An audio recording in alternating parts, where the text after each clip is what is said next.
Bueno, pues vamos ya con el último tema. Se me han hecho las 12 de la noche, estoy ya que me duermo.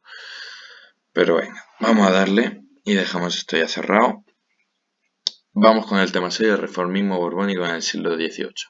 Ya hemos visto en el tema anterior que, que el último, vamos al árbol genealógico, que el último rey de Habsburgo moría sin descendencia, aquí el amigo Carlos II, el hechizado, y en su testamento dejaba como rey el candidato francés, a Felipe Borbón, que si lo recordamos tenía derechos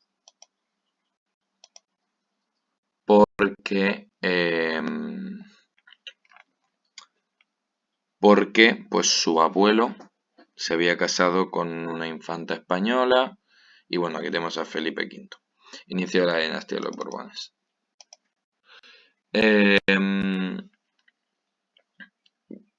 Eh, Carlos de Habsburgo al final, que era el otro candidato, la alianza de la Haya, Austria, Inglaterra, Provincias Unidas, Saboya y Portugal. Esto es Holanda. Esto está por ahí perdido la mano de Dios, pero vamos, que está por ahí por el ladico de Francia. El caso, la verdad es que no tengo ni idea de dónde está Saboya, vamos a buscarlo. Eh, Se unen entre ellos en una alianza para apoyar al candidato de Habsburgo para evitar, mira, es verdad, Francia, para evitar que lo- los franceses tengan la hegemonía de Europa. O sea, ahora mismo tenemos que ser conscientes de que Francia es esta Francia más este territorio que se ha quedado de España y tiene el control de gran parte de Europa. Entonces, pues, y si se queda España, que recordemos que España es esto, es Italia, es parte de Grecia y es toda América, bueno, y Flandes y Austria, historias así, va a ser una potencia hegemónica. Entonces lo que hacen es que Inglaterra, Portugal, Saboya, los condados estos holandeses apoyan a Austria, a Carlos Habsburgo, hasta que Carlos Habsburgo este es nombrado eh, emperador de Austria. Entonces, claro, los aliados, estos que se habían unido aquí, ven la posibilidad de que vuelva la,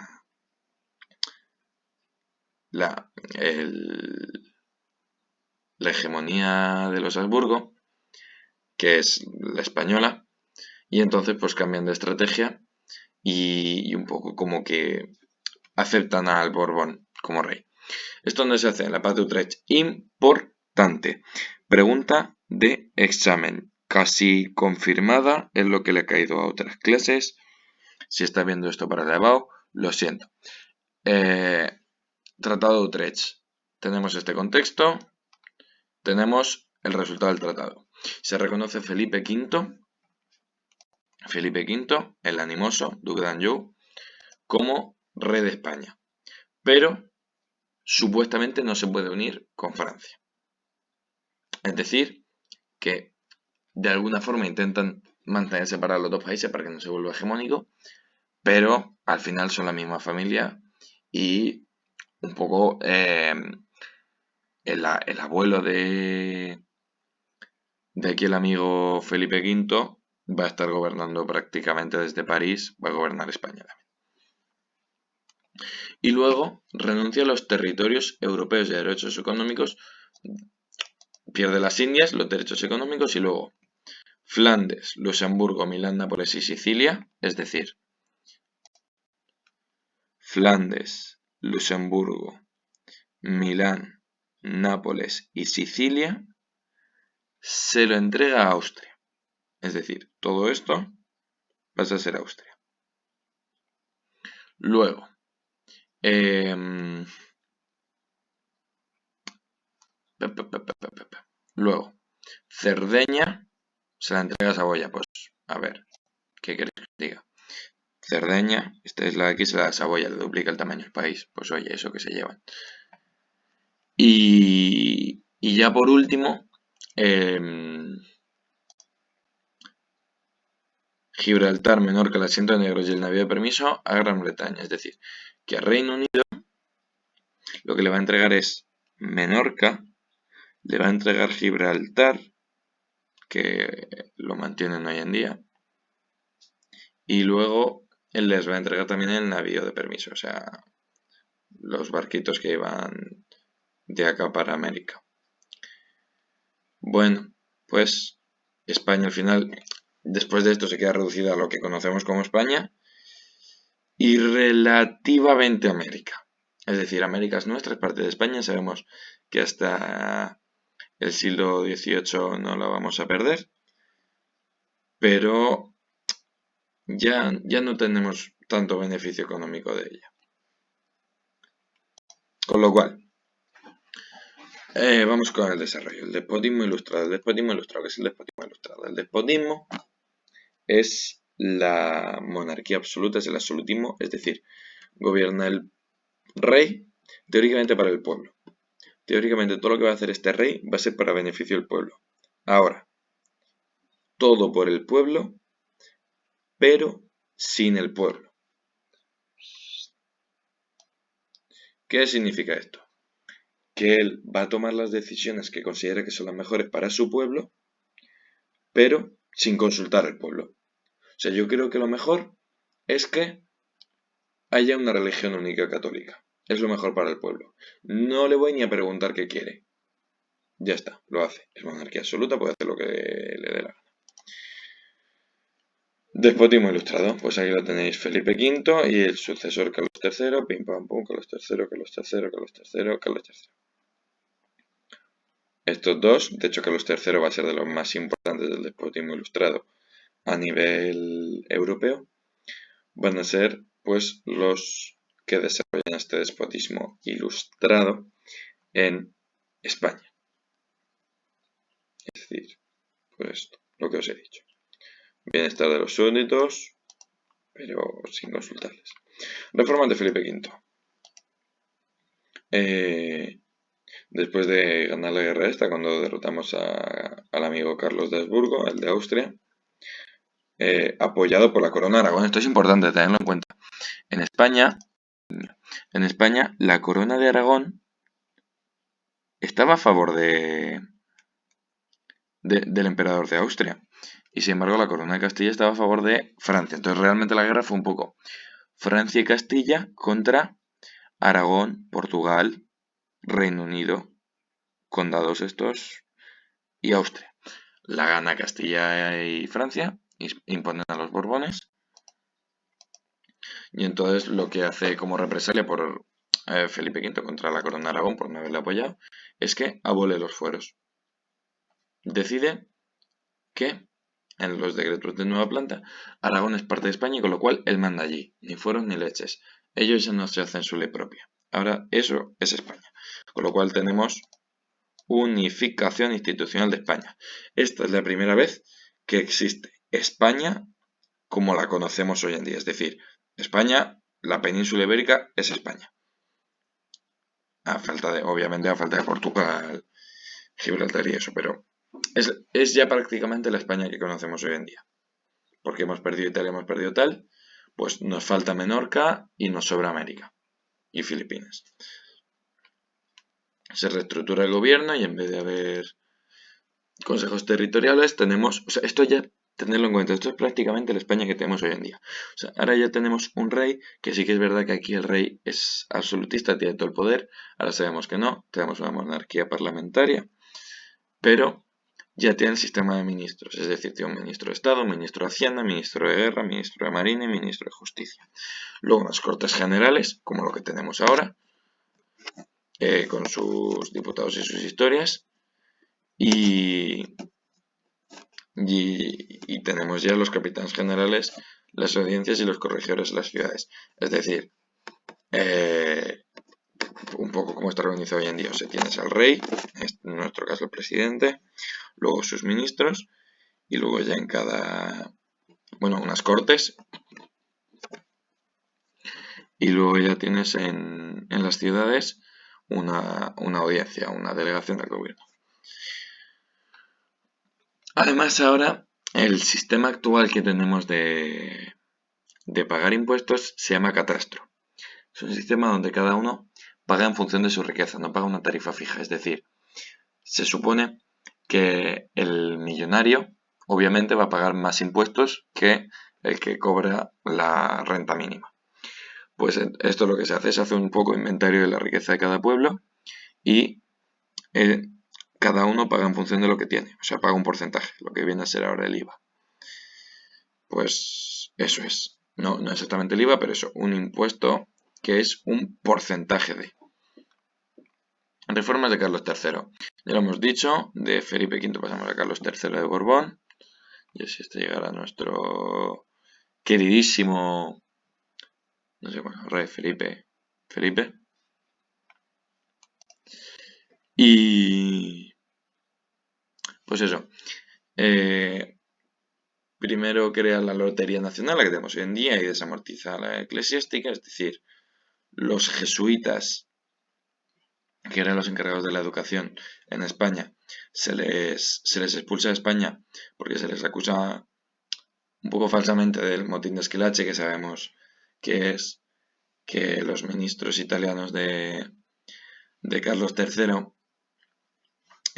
un poco como por el orden público, obligaban, sabíamos que, vamos a aplicar rápidamente el motín de Esquilache, los nobles tenían un poco de tirria a estos ministros porque les estaban haciendo pagar más.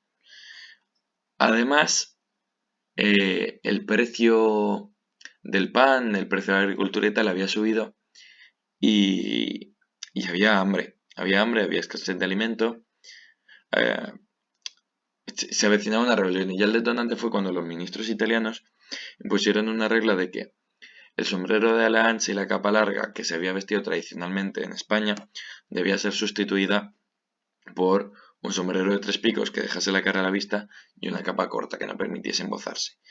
Esto con finalidad de seguridad, pero saltaron al ataque los nobles, el pueblo se rebeló al motín de Esquilache y bueno, se acabó suprimiendo, pero se lió bastante. Pues eso, y por eso se acusa a los jesuitas de haber inducido a este motín y se les expulsa de España.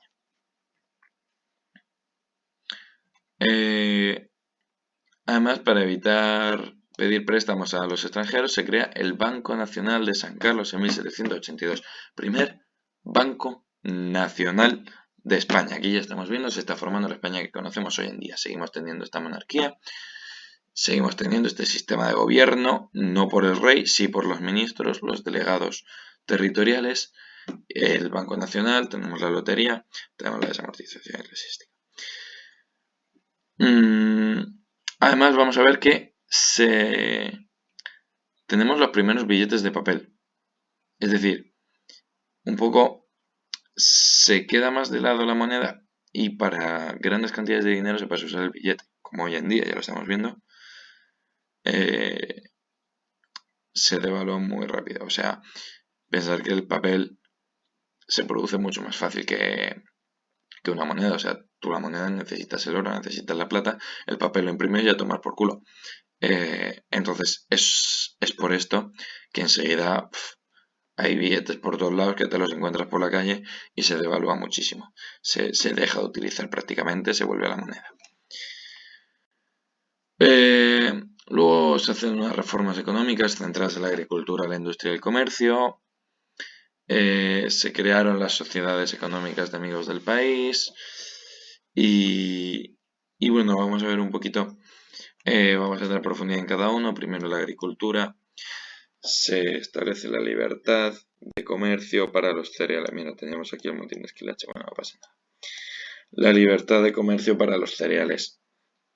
Pasa que se deja que cada persona ponga el precio que considere a sus productos. Antes no, antes había un máximo. Ahora ya, bueno, pasa que esto es una medida que a corto plazo es difícil de poner, pero a largo plazo pues trajo sus beneficios, trajo la recuperación de la economía. Pero de momento complica mucho las cosas, hace que se pase hambre, por eso el motín de Esquilache, que explicábamos antes. Después además se colonizaron las tierras despobladas. Sabemos que en España teníamos la meseta central despoblada después de la peste. Se coloniza para la agricultura, tal cual la tenemos hoy en día, Castilla-La Mancha y Castilla y León, que son 3 campos con 4 olivos mal plantados.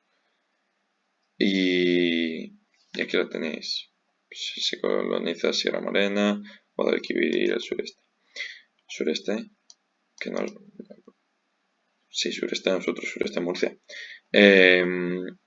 Pues eso, un cacho de desierto con 4 olivos mal plantados. Pero no, hombre, que Murcia es preciosa. Se trajeron inmigrantes alemanes y flamencos católicos y de otras regiones de España. Básicamente, cogemos inmigrantes, holandeses, alemanes y demás, se les trae aquí, se les da una pala y un pico y les dice, venga, cultivad la tierra, lo que saquéis os lo podéis quitar. Pues aquí lo tenéis. Se convierten en habitantes españoles. Luego además empezamos con la extensión de las tierras de regadío. ¿Cómo se hace esto?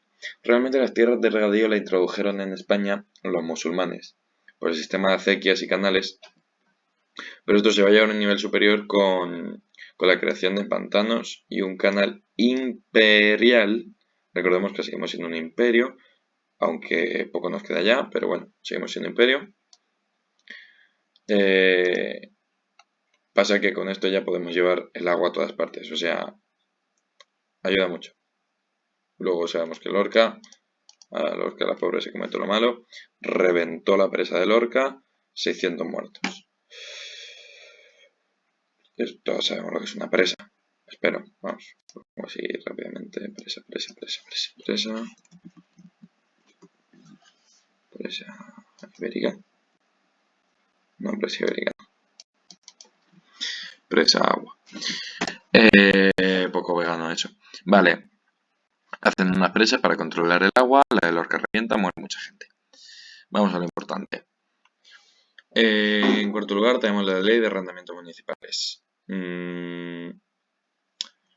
Si cogemos, imaginar el territorio de un municipio como un cuadrado y lo partes en 4, pues la mitad va para particulares, un cuarto va para el ayuntamiento y un cuarto va para uso... No, o sea, la mitad es para uso público y el otro cuarto para uso público, pero pagamos esta como para alquilar. Y bueno, aquí lo tenéis. Que además los propietarios no cultivan directamente la tierra, sino que la arrendaban, eso pues, que la alquilaban para cazar o para pastar o lo que sea. Luego en la industria, la primera reforma de la industria fue la creación por parte del Estado de la manufactura real. Básicamente, en el centro de España se crean las manufacturas reales, que son en España. Vamos a centrar un poco los sitios, o sea, queremos especialidad en zapatos. Pues se especializa un sitio en hacer zapatos. Sabemos que Toledo, por ejemplo, es muy bueno haciendo espadas, es famoso por sus armas blancas. Sabemos que Cartagena es famosa por la pólvora y por sus barcos. En Cádiz, en el Ferrol, tenemos la siderurgia en el norte, tenemos un poco más el comercio, algodón, lana, seda y demás en el centro de la península. Vemos que muchos sombreros aquí en el sur, pegaba fuerte el sol. Y el papel lo tenemos aquí un poquito más por el centro de España. Estas manufacturas reales pues producen esos bienes y evitan que se... Mira el Murcia, que precioso con los hilos de seda. El caso, que lo que evitan es que haya que importar cosas de fuera y que sea la propia España la que produzca sus propios bienes de lujo. Luego en el comercio peninsular se ve incrementado por la abolición de las aduanas interiores. Es decir, excepto Navarra y Vascongadas, que ya sabemos que son medio países independientes porque van un poco a su bola, lo que va a pasar es que se va a construir una red de caminos desde Madrid hasta la periferia, es decir, lo que ahora son las autovías, y, y se van a quitar las aduanas, es decir, que no te cobran antes si querías llevar tomates de Murcia a Cataluña, te cobraban una barbaridad de aduanas, como pasa ahora para exportar a China, por ejemplo, o a Rusia. Sin embargo, pues dentro de España se abolen estas aduanas y ya se puede mover libremente el comercio por dentro del país. Sí que es verdad que perdemos el sistema de flotas con la India, lo cual hace un poco más intermitente el comercio con esta, y el tráfico libre de navíos sueltos. Pues bueno, vamos a importar muchísimas cosas, vamos a importar el cacao y el tabaco de Venezuela, vamos a importar eh, algodón, tintes de indianos, aguardiente de Puerto Rico, bueno, vamos, pues lo que nos queda de imperio. Y así es un poco como se potencia el comercio. Y vamos ya con las conclusiones, que se está haciendo tarde, son las 12:30 y me quiero ir a dormir. Y, y bueno, tenemos que el reformismo borbónico permite la racionalización del Estado, es decir, gobierno de ministerios, unificación de las Cortes Generales, servicio de residuos fuera de la España actual prácticamente. O sea, sabemos que tenemos al rey, pero el sistema de gobierno es el gobierno actual prácticamente, con sus ministros, sus cortes y su todo. Lo demás, se fomentan las actividades productivas, es decir, hemos visto que se aumenta la agricultura, se mejora la industria, se aumenta el comercio. Y por último, que la racionalización del Estado como fuente de bla bla bla bla bla bla bla bla bla bla.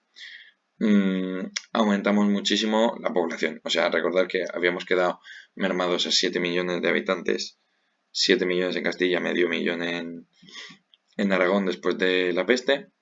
Vamos a ver que va a aumentar a 10,4 millones, porque claro, antes habíamos echado a los moros y a los judíos hemos traído alemanes y holandeses. Pues aumenta mucho el crecimiento. Provincias hispánicas, hasta que hemos llegado. Buenas noches, gracias por escucharme. Nos vemos en el tema 7. Esperemos que dentro de mucho. Buenas noches.